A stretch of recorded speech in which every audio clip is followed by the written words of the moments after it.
Hello friends, আজ আমরা এখানে কম্পাউন্ড ইন্টারেস্ট বা চক্রবৃদ্ধি সুদ সম্পর্কে আলোচনা করব। আমরা আগের ভিডিওতে সিম্পল ইন্টারেস্ট বা সরল সুদ কষার অঙ্ক এবং তার সিম্পল এবং বেসিক থিওরিটা জেনেছি। আজ আমরা এখানে কম্পাউন্ড ইন্টারেস্টের অঙ্কগুলো করব। কম্পাউন্ড কথাটা মানে কি? যৌগিক। আর সিম্পল হচ্ছে একদম মৌলিক, অর্থাৎ যদি মনে করো তোমার কাছে 100 টাকা আছে, সেটা তুমি ব্যাংকে রাখলে, তাহলে পরের বছর যদি 10% সুদ হয়, তাহলে এক বছর পর তোমার সুদ পাবে কত? 10 টাকা। যদি ইয়ারলি সুদ হয় 100 টাকা, সুদ যদি 10 টাকা হয়, তাহলে এক বছর পর আমি সুদ কত পাবো? 10 টাকা। তাহলে সুদ সমেত যে আসল হবে সেটা কত দাঁড়াবে? 100 যুক্ত 10 সমান 110 টাকা। এটা কোন ইয়ারে হলো? ফার্স্ট ইয়ারে। মনে করি আমি যদি এই টাকাটা একের অধিক বছরের জন্য ব্যাংকে রাখি, তখন কী হবে? ফার্স্ট ইয়ারের জন্য আমাদের যেটা সাম অফ মানি কত হলো? 100 টাকা। সেকেন্ড ইয়ারে আমাদের সেটা কত দাঁড়িয়ে গেলো? 110 টাকা। এর আবার কি করব আমরা? 110-এর তখন আমরা কী বের করব? সুদ বের করব। তাহলে 110-এর সুদ তখন কত হয়ে যাচ্ছে? 11 টাকা। তাহলে সুদ সমেত মূল কত হয়ে গেলো? দেখো, আগে 110 ছিল, 11 টাকা সুদ পেয়েছি, তাহলে আমাদের সেকেন্ড ইয়ারে হয়ে গেল 121 টাকা। এমনিভাবেই যে ধাপে ধাপে সুদের উপর সুদ আমরা পেতে থাকি, এই ঘটনাটাকেই বলা হয় চক্রবৃদ্ধি সুদ। অর্থাৎ আমরা একটা নির্দিষ্ট অ্যামাউন্ট ব্যাংকে বা রেখেছিলাম বা কাউকে ধার দিয়েছি, সেই টাকাটার এক বছরের যা সুদ হবে সেটা পরের বছর সুদ সমেত আসল অনেকটা বেড়ে যাচ্ছে। যখন সেকেন্ড ইয়ারের আমরা সুদ হিসাব করব, তখন ওই সুদ আসলের উপরে করব। অর্থাৎ প্রথম বছর যদি 100 টাকা ছিল, দ্বিতীয় বছরের সুদ আসল কত? 110 টাকায় দাঁড়িয়েছে। তার মানে ব্যাংক আমাকে 110 টাকার উপরই সুদ দেবে। প্রথম বছর আমাদেরকে 100 টাকার উপর সুদ দিয়েছে, সেকেন্ড ইয়ার আমাকে 110 টাকার উপর সুদ দেবে। এইভাবে প্রতি বছর কী হবে? আমাদের যে সুদ আসল বা আমাদের যে সাম অফ মানিটা একটু একটু করে বাড়তে থাকবে এবং সেই জন্য সুদের পরিমাণটাও বাড়তে থাকবে। তাহলে এরকমভাবে যদি আমরা হিসাব করতে থাকি, তাহলে সেই হিসাবটা অনেক বড় হয়ে যাবে। সেই জন্য এটাকে আমরা কী করি? একটা ফর্মুলায় বসাই এবং সেখান থেকে আমরা যে সিম্পল কম্পাউন্ড ইন্টারেস্ট বা সুদটা আমরা বের করি। আশা করি বুঝতে পেরেছ। তার মানে কি, একটা নির্দিষ্ট টাকা কোনো ব্যাংকে যদি রাখা হয় বা কাউকে ধার দেওয়া বা কারো থেকে ধার নেওয়া হয়, সে তার চক্রবৃদ্ধি সুদ বলতে কী বোঝাবে? প্রথম বছরে আসল যে হবে, দ্বিতীয় বছরে সুদ আসল সেই আসল দাঁড়াবে। অর্থাৎ প্রথম বছর যদি আসল 100 টাকা হয়, সেকেন্ড ইয়ারে সুদ আসল কত হয়ে যাচ্ছে? 110 টাকা। তার মানে এটাই হলো সেই বছরের কি? আসল। তাহলে প্রথম বছর আমরা 10 টাকার সুদ পেয়েছি, দ্বিতীয় বছর আমরা 11 টাকা পেয়েছি। এরকমভাবে আমাদের সুদের পরিমাণও বাড়বে আর আসলের পরিমাণটাও বাড়তে থাকবে। তাহলে কিভাবে আমরা সেটাকে অঙ্কের মাধ্যমে সমাধান করব সেটা তোমাদের দেখাচ্ছি। আশা করি চক্রবৃদ্ধি সুদ মানে কি সেটাও তোমরা বুঝতে পেরেছ। দেখো, যদি প্রিন্সিপাল রেস পি হয় বা পি টাকা হয়, যদি প্রিন্সিপাল বা সাম অফ মানি যদি পি টাকা হয়, আর রেট অফ ইন্টারেস্ট যদি R% আমরা ধরে নিই, কীরকম? পার অ্যানাম বা বার্ষিক সুদ, তাহলে টাইম যদি টি ইয়ার্স হয়, তাহলে এখানে কি হবে? আফটার 10 ইয়ার্স অ্যামাউন্টটা কী দাঁড়াবে? পি ইন্টু 1 প্লাস R/100 এটা অবশ্যই মুখস্থ করে নেবে এবং মনে রাখবে বারবার। এটা কি কেন হচ্ছে? দেখো, প্রথম বছরের সুদ ছিল কি? পি। তারপর এখানে পি ছিল আসল। এটাকে সহজে বের করার উপায় কী হচ্ছে? 1 plus R/P into 1 plus R/100 তাহলে এই ফর্মুলা বসিয়ে আমরা কি করব? অঙ্কগুলোর সমাধান করব। এখন এটা কীরকমভাবে হতে পারে? তোমার অঙ্কতে এইভাবে থাকতে পারে যে বার্ষিক চক্রবৃদ্ধির হার, বার্ষিক সুদের হারে চক্রবৃদ্ধির সুদ কত হবে, বা বার্ষিক সুদের হারে কম্পাউন্ড ইন্টারেস্ট কত হবে এত টাকার এত অ্যামাউন্টের এই % হারে এবং এত টাইমের মধ্যে। আবার এটা পার অ্যানাম না হয়ে কী হতে পারে? মান্থলিও হতে পারে, ইয়ারলি হতে পারে। এটা তো কি অ্যানাম মানে ইয়ারলি। কোয়ার্টারলি হতে পারে, হাফ ইয়ারলি হতে পারে। বিভিন্নভাবে আমরা সুদটা হিসাব করতে পারি। কোনো জায়গায় হয়তো বলা থাকবে মান্থলি চক্রবৃদ্ধি সুদ বা কম্পাউন্ড ইন্টারেস্ট কত, ইয়ারলির কত, কোয়ার্টারলি কত, হাফ ইয়ারলি কত। কোয়ার্টারলি হচ্ছে 1/4 সমান মানে 3 মাসের, এটা হচ্ছে 6 মাসের, এটা হচ্ছে 12 মাসের, এটা হচ্ছে 1 মাসের। এমনও হতে পারে কোনো অঙ্কতে তোমাদের কি দেওয়া আছে? ইয়ারলি দেওয়া আছে, কিন্তু তোমাকে কোয়ার্টারলি বের করতে হবে। তখন আমরা অঙ্কগুলো কীভাবে সমাধান করব সেটা এখানে বোঝাচ্ছি। দেখো, যখন আমরা কোয়ার্টারলি বের করবো, এখানে আমরা কি বের করছি? কোয়ার্টারলি বা অর্ধ শতবার্ষিক বা অর্ধ কোয়ার্টারলি বা 1/4 অফ ইয়ার বা 3 মাসের জন্য সুদ আমাদেরকে বের করতে হবে। এখানে কি দেওয়া হয়েছে দেখো তো, পার অ্যানাম, পিএ মানে হচ্ছে পার অ্যানাম, অর্থাৎ বার্ষিক সুদের হারটা এখানে দেওয়া আছে 8%। যদি 1 বছরের 3 ভাগ মানে 1 বছরের 4 ভাগ অর্থাৎ 3 মাস যদি কোয়ার্টারলি হয়, তাহলে পার অ্যানামটাও কী হয়ে যাবে, এটা যদি আর হয় তাহলে কোয়ার্টারলির জন্য সুদটা কী হয়ে যাবে, R/4%। তখন কি হচ্ছে, সুদের যে মানটা রেট অফ ইন্টারেস্ট কী দাঁড়াচ্ছে, আগে যদি আর থাকে তাহলে কোয়ার্টারলি হিসাব করতে গেলে যদি আমাদের অঙ্কতে আর দেওয়া থাকে, R% পার অ্যানাম দেওয়া থাকে, আর আমাদের যদি কোয়ার্টারলি বের করতে হয় অর্থাৎ বছরের 1/4 অংশ, তখন কী হবে, রেট অফ ইন্টারেস্টও কত হয়ে যাবে, R/4। এখানে দেখো আবার যেটা অ্যামাউন্ট আফটার টি ইয়ার্স, এখানে টাইম যদি টি ইয়ার্স থাকে, দেখো যদি টি ইয়ার্স বলি কিন্তু সেটাকে আমাদেরকে যদি কোয়ার্টারলি বের করতে হয় অর্থাৎ কত মাসের জন্য, 1 বছর সমান 12 মাস, তাহলে এখানে আমাদের কী হচ্ছে, টাইমটার কোয়ার্টারলিতে কী হচ্ছে, এটা যেমন ভাগ হয়ে যাচ্ছে 4-এর সঙ্গে, এটা কী হয়ে যাচ্ছে 4-এর সঙ্গে গুণ হয়ে যাচ্ছে, 40 কোয়ার্টার্স। যদি যদি কোয়ার্টারলি মানে 1/4 ইয়ার হয়, তাহলে 1 ইয়ার মানে কি 4 কোয়ার্টার্স, তাহলে 40 টাইমটা কত হয়ে যাচ্ছে, টাইম পিরিয়ডটা এখানে 40। তাহলে যে আগের সূত্রটা আমরা বের করেছিলাম অ্যামাউন্ট আফটার টি ইয়ার্স, তখন কি বলবো, কোয়ার্টারলি যদি আমাদের হিসাব করতে হয় যে কোয়ার্টারলি হিসেবে সুদটা পরিবর্তন হচ্ছে বা সুদটা বাড়ছে বা কমছে, তখন আমরা কিভাবে অঙ্কটা বের করব। তাহলে অ্যামাউন্ট আফটার টি ইয়ার্স কী হয়ে যাবে, প্রিন্সিপাল যা আছে তাই থাকবে, ইন্টু এখানে যেটা ছিল টাইমটা পার্সেন্টেজটা, যেটা রেট অফ ইন্টারেস্ট কত ছিল আর, কিন্তু এখানে আমরা আর না লিখে কী লিখবো, R/4, আর টাইমটা কী লিখবো, 4t। কারণ আমরা আগের অঙ্কটাতে যেটা লিখেছিলাম এটা ছিল 1p × 1 + R/t whole to the পাওয়ার কী ছিল, R/100, sorry R/100 whole to the power t ছিল। তাহলে এখানে কী হয়ে যাচ্ছে, 4t হয়ে যাচ্ছে। এখানে আরের জায়গায় R/4, t এর জায়গায় কী হচ্ছে 4t। তাহলে কি, যদি আমাদের প্রিন্সিপাল দেওয়া থাকে, রেট অফ ইন্টারেস্ট পার অ্যানাম দেওয়া থাকে আর টাইম যদি দেওয়া থাকে, কিন্তু আমাদের চক্রবৃদ্ধি সুদের হারটা কেমনভাবে পরিবর্তন হবে, কোয়ার্টারলি, তখন আমরা রেটটাকে 4 দিয়ে ভাগ করব আর ইয়ারটাকে 4 দিয়ে গুণ করব।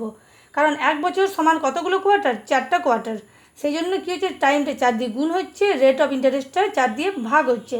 এই ফর্মুলাটা শুধু মনে রাখবে, তাহলে তোমরা অঙ্কগুলো সমাধান করতে পারবে। তাহলে p × 1 + R/4 × 100 into two the পাওয়ার 40, টি এর জায়গায় হয়ে গেল 4t। এবার আমরা কি করব, এটা কি হিসাবে নিলাম, কোয়ার্টারলি হিসাবে। আমরা যদি হাফ ইয়ারলি করি, কারণ যদি হাফ ইয়ারলি মানে কি, অর্ধ বছর, 1 বছরে কটা ভাগ, 2টো ভাগ।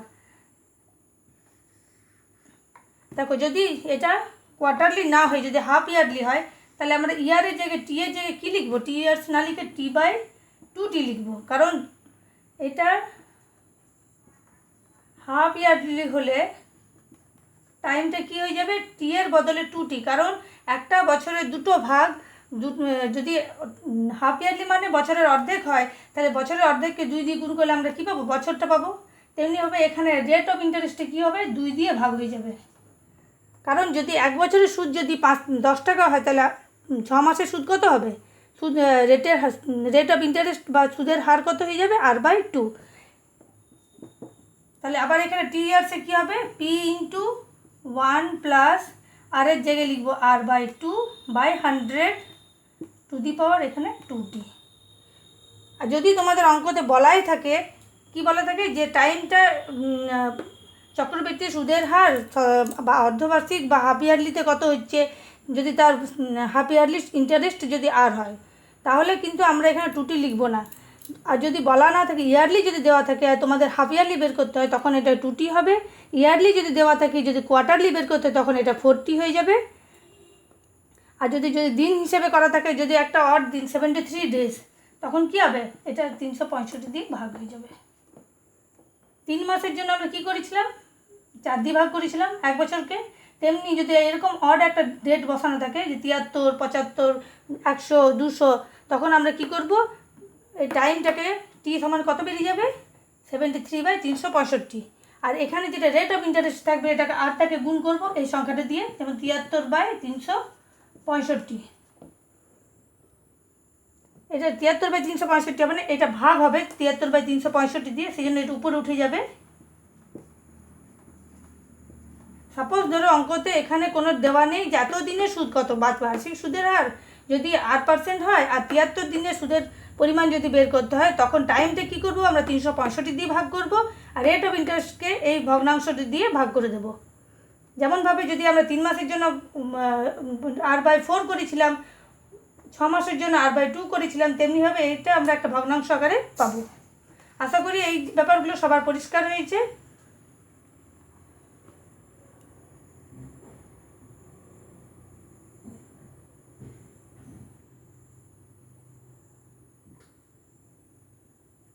আবার দেখো, তোমরা যদি অঙ্ক করার সুবিধার জন্য মনে করো এখানে টাইমটা দেওয়া আছে 3, টাইমটা যদি 3 ইয়ার্স দেওয়া থাকে, টাইম যদি 3 ইয়ার্স যদি দেওয়া থাকে, তখন কি করবে, আমরা অঙ্কের সুবিধার জন্য এখানে পাওয়ার বের করে অঙ্ক কষার সময় অনেকটা অসুবিধাজনক হয়, সে কারণে আমরা এটা এইভাবে লিখতে পারি। বা মনে করো প্রত্যেক বছর সুদের হারটাও চেঞ্জ হতে থাকছে, প্রতি বছর সুদের হার যদি চেঞ্জ হয়, মনে করো কোনো বছর r1 ছিল, কোনো বছর r2 ছিল, কোনো বছর r3 ছিল, প্রতি বছর সুদের হারটা একই না থেকে যদি চেঞ্জ হতে থাকে, তখন আমরা এই ফর্মুলার সাহায্যে কীভাবে বের করব। প্রথম বছরের জন্য সুদ যদি r1 হয়, তাহলে এটা প্রথম বছরের হলো, তার সঙ্গে যদি দ্বিতীয় বছরে চেঞ্জ হয়ে যায়, মনে করো r2 হয়ে গেল, তখন তার সঙ্গে এটা গুণ হবে। যদি তৃতীয় বছরে কী হয়ে যায়, r3 হয়ে যায় সুদের হার, তখন এটার সঙ্গে গুণ হবে। তাহলে এগুলো কি প্রত্যেক ক্ষেত্রে রেট অফ ইন্টারেস্ট প্রতি বছর আলাদা। যদি প্রতি বছর রেট অফ ইন্টারেস্ট আলাদা আলাদা হয় এবং প্রিন্সিপাল যদি এটা পি থাকে এবং টাইম যদি এখানে প্রতি বছর আলাদা হচ্ছে, মানে টাইম পাওয়ারটা কী হয়েছে 1, সেই জন্য আমরা লিখছি না আর এখানে টিটা। প্রতি বছর যদি রেট অফ ইন্টারেস্ট যদি আলাদা আলাদা হতে থাকে, তখন যেটা হবে যে চক্রবৃদ্ধি সুদ 3 বছর পর সুদে আসলে, এটা কিন্তু কী বার হয়, সুদে আসলে বা simple interest plus some of money. এখানে কিন্তু সুদ আসল, এটা যেটা বেরোচ্ছে সেটা সুদ আসল, শুধুমাত্র সুদ নয়। আগের সিম্পল ইন্টারেস্টের আমরা কী বের করছিলাম, সিম্পল ইন্টারেস্ট, শুধুমাত্র সুদটা। আর যদি সুদ আসল বের করার জন্য আমাদেরকে কী করতে হচ্ছিলো, সেটাকে যোগ করতে হচ্ছিলো। এখানে কিন্তু আমাদের যে মানটা বেরোচ্ছে সেটা হচ্ছে একেবারে সুদ আসল বা সিম্পল ইন্টারেস্ট, এটা কম্পাউন্ড ইন্টারেস্ট প্লাস কী হচ্ছে, সাম অফ মানি। তাহলে আশা করি এই জায়গাটা পরিষ্কার হয়েছে যে আমাদের যদি কোনো কম্পাউন্ড ইন্টারেস্ট যখনই বের করি, তখনই কিন্তু আমাদের সুদ আসল বের হয়, আর সেখান থেকে শুধুমাত্র সুদের মান বের করার জন্য এখান থেকে আমাদের মাইনাস করে দিতে হবে কোনটাকে, প্রিন্সিপাল বা সাম অফ মানিকে আমাদের মাইনাস করে দিতে হবে। তাহলে আমরা কি পেয়ে যাব, সুদটা পেয়ে যাবে যে কম্পাউন্ড ইন্টারেস্ট সে কত পেল। এবার আমরা প্রত্যেকটা একটা অঙ্কের সাহায্যে বুঝবো। 4 রকমের আমরা শিখেছি এবং 4টা আমরা এক্সাম্পলের মাধ্যমে এখানে শিখব। দেখো এখানে বলছে find compound interest on rate 6250 at 8% per Anam for 2 years. তাহলে এখানে কি আছে, প্রিন্সিপাল কি দেওয়া আছে 6250, রেট অফ ইন্টারেস্ট কত আছে 8%, আর টাইম কত দিয়েছে 2 ইয়ার্স। তাহলে এখানে কি হবে, অ্যামাউন্ট আফটার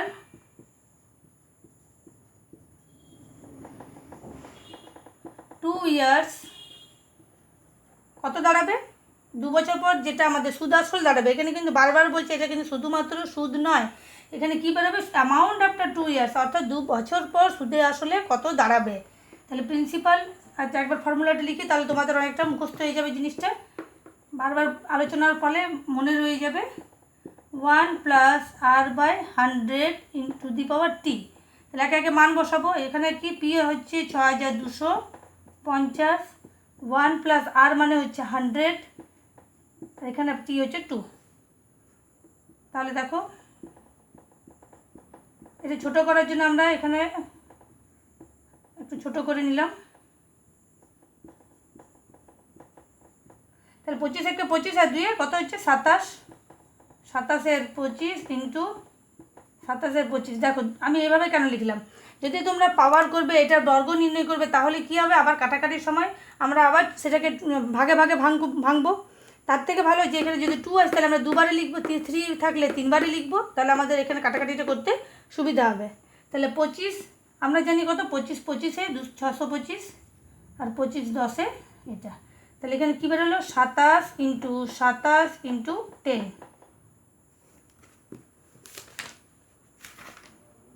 তাহলে সমান কত বেরোচ্ছে এখানে 7290, এটা ইন্টু ক্যালকুলেশন করে কী হচ্ছে 7290। তাহলে এখানে আমাদের ফাইন্ড কম্পাউন্ড ইন্টারেস্ট, তাহলে কম্পাউন্ড ইন্টারেস্টটা কত হলো, এটা যদি সুদ আসল হয় আর যদি আসল থাকে কত 6250, তাহলে এটা বিয়োগ ফলটা কী হবে, তাহলে 1040 টাকা কী হলো 2 বছরের কম্পাউন্ড ইন্টারেস্ট। এটা যদি আমাদের সরল সুদ বের করতে হতো তাহলে পরিমাণটা অনেকটা কমে যেত। ঠিক আছে, একটা এক্সাম্পল বুঝলাম। দেখো পরের অঙ্কটা যেটা রয়েছে, find compound interest on rate 10,000 আর 10% per annum of 2 years and 3 months compounded annually. এখানে এটা লক্ষ্য রাখবে, এটা কী বলেছে কম্পাউন্ডেডটা অ্যানুয়ালি হচ্ছে না কোয়ার্টারলি হচ্ছে। যদি এখানে বলতো 2 yearsের জন্য ইয়ারলি এবং 3 monthsের জন্য যেটা কোয়ার্টারলি হচ্ছে, তাহলে কিন্তু অঙ্কটা অন্য হতো। এখানে কিন্তু টোটাল 2 years অ্যান্ড 3 monthsের জন্য কম্পাউন্ডেড অ্যানুয়ালি এটা বের করতে বলেছে। তাহলে প্রথমে যেটা আছে এখানে প্রিন্সিপাল কত রয়েছে 10,000, রেট অফ ইন্টারেস্ট কত রয়েছে 10%। দেখো যখন আমার ইয়ারের জন্য বের করবো তখন রেট অফ ইন্টারেস্ট 10ই থাকছে, কিন্তু 3 month মানে কি 1/4, 1 ইয়ারের কত অংশ 1/4 অংশ, তাহলে সেটার ক্ষেত্রে আমাদের কি হয়ে যাবে এখানে রেট অফ ইন্টারেস্টটা 10/4 হয়ে যাবে। এই 3 মাসের যখন বের করবো তখন ইন্টারেস্ট কত হয়ে যাবে 10/4, কিন্তু এখানে আমাদের 2 ইয়ার্সে বের করার সময় রেটটা 10ই থাকবে। এবার টাইমটা এটা 2 ইয়ার্স বলে দিয়েছে, আর এটা যদি 1 কোয়ার্টার হয় তাহলে এখানে কত থাকছে 1ই থাকছে। তাহলে যে ফর্মুলাতে যখন আমরা বসাবো amount after 2 years and 3 months, দেখো 2 ইয়ার্সের জন্য যে ফর্মুলাটা হবে সেটা হচ্ছে 10,000, আর আমি একবার সূত্রটা বসিয়ে দেখাচ্ছি, আমার জায়গায় অসুবিধা হতে পারে সেই জন্য আমাকে মুছতে হবে। 1 + r/100 টু দি পাওয়ার 2 বা এখানে টি, প্রথম লাইনে আমরা টি লিখছি, প্লাস এটার সঙ্গে কী হচ্ছে এটা ইন্টু হয়। এখানে যখন আমরা r1 r2 r3 করেছিলাম তখন কী করেছিলাম, এখানে কিন্তু এটা ইন্টু হবে প্লাস হবে না, পিটা আর আমরা লিখবো না। এবার এখানটাতে কী হবে, এটা প্রথমটার জন্য r1 হলো রেটটা, দ্বিতীয়টার জন্য কী হয়ে গেলো r2, তাহলে r1 r2 ফর্মুলাটাও এখানে আমাদের শেখা হয়ে যাচ্ছে, প্লাস আমাদের 3 month অর্থাৎ কোয়ার্টারলির কী করে বের করতে হয় সেটাও আমরা শিখে ফেলছি। তাহলে 1 + r/100 whole to the power t into এটা কী হচ্ছে r/4 হয়ে যাচ্ছে। ইন্টারেস্টটা কত হচ্ছে, এটাও টি থাকবে। পরে যখন অঙ্কটা করবো তখন আমরা মানগুলো বসাবো। 1 + r মানে হচ্ছে কত, এখানে রয়েছে 10/100 টু দি পাওয়ার এখানে 2, কারণ 2 বছরের জন্য, ইন্টু 1 + 10/4/100, আর এটা কত 1 কোয়ার্টার আছে তাহলে এখানে কত বসবে 1ই বসবে। তাহলে এখানে দেখো কত হচ্ছে 1/10, তাহলে এটা যদি থাকছে কি 10-একে 10 ইন্টু প্লাস 1 সমান 11, তাহলে 11/10টা কবার পাচ্ছি 2বার পাচ্ছি। আর এটা কি দাঁড়াচ্ছে দেখো, এটা করি ক্যালকুলেশনটা 10/4 ইন্টু 100, তাহলে এখানটা কী হলো ইন্টু 11/10 ইন্টু 11/10 ইন্টু এখানে 40, 4 × 10 = 40, 40-একে 40 প্লাস 41-এর 40, একটা শূন্য এটার সঙ্গে আরেকটা শূন্য গেল, এটার সঙ্গে আরেকটা শূন্য গেল। এবার কি রইল নিচে 2 উপরে 5, তাহলে কী কী পেলাম 5 × 11 × 11 × 41/2 সমান এটার মানটা যেটা বেরোবে সেটা হচ্ছে 12402.50। তাহলে কি পেলাম দেখতে পেলে কম্পাউন্ড ইন্টারেস্টটা কত হয়ে গেল, এটা আমাদের কম্পাউন্ড ইন্টারেস্ট নয়, এটা আমাদের এটা নিচে চলে গেছে, আমি একটু মুছছি উপরটা।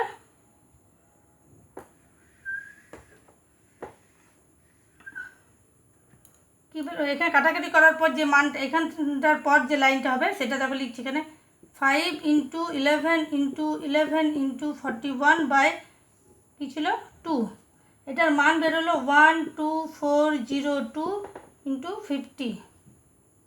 ঠিক আছে, কাটাকাটি করার পর আমরা এটা পেয়েছি। তাহলে এটা কি কম্পাউন্ড অ্যামাউন্টটা, টোটাল অ্যামাউন্ট, এটা কিন্তু ইন্টারেস্ট নয়। তাহলে কম্পাউন্ড ইন্টারেস্ট কী হবে, 12402 মাইনাস যেটা সাম অফ মানি ছিল, তাহলে কী পেলাম 2402, এটা কী হয়ে গেল কম্পাউন্ড ইন্টারেস্ট। কত বছরের, 2 বছর 3 মাসের। তাহলে আশা করি বুঝতে পেরেছি যখন কোয়ার্টারলি বা হাফ ইয়ারলি থাকবে তখন রেট অফ ইন্টারেস্টকে আমরা যদি কোয়ার্টারলি থাকে তাহলে 4 দিয়ে ভাগ করব, হাফ ইয়ারলি থাকলে 2 দিয়ে ভাগ করবে, এবং যদি কোনো এমন কোনো মাসের না দিয়ে যদি দিন ধরে দেয় তখন আমরা 365 দিয়ে ওটাকে ভাগ করব। আর টাইমটা যেহেতু 1 কোয়ার্টারের জন্যই বলেছিল সেই জন্য আমরা পাওয়ারে কী রেখেছিলাম, 1 কোয়ার্টারই রেখেছিলাম 1। কিন্তু যদি এখানে যদি আমাদের এটা গোটাটাই আমাদের যদি কোয়ার্টারলি হিসাব করতে হয় আর রেট অফ ইন্টারেস্ট যদি কোয়ার্টারলি থাকে তখন সেইভাবে আমরা হিসাব করে বসাবো। আশা করি এই পর্যন্ত তোমরা বেশ ভালোভাবে বুঝতে পেরেছো। পরের দিন আমরা আবার কম্পাউন্ড ইন্টারেস্টের আরও কিছু ভালো ভালো প্রশ্ন উত্তর নিয়ে আসবো এবং একটু টাফ লেভেলের নিয়ে আসবো। অবশ্যই পরের ভিডিওটি দেখবে এবং আমার চ্যানেলে নতুন থাকলে চ্যানেলটিকে সাবস্ক্রাইব করবে এবং ভিডিওটি ভালো লাগলে লাইক ও শেয়ার করবে। Thank you.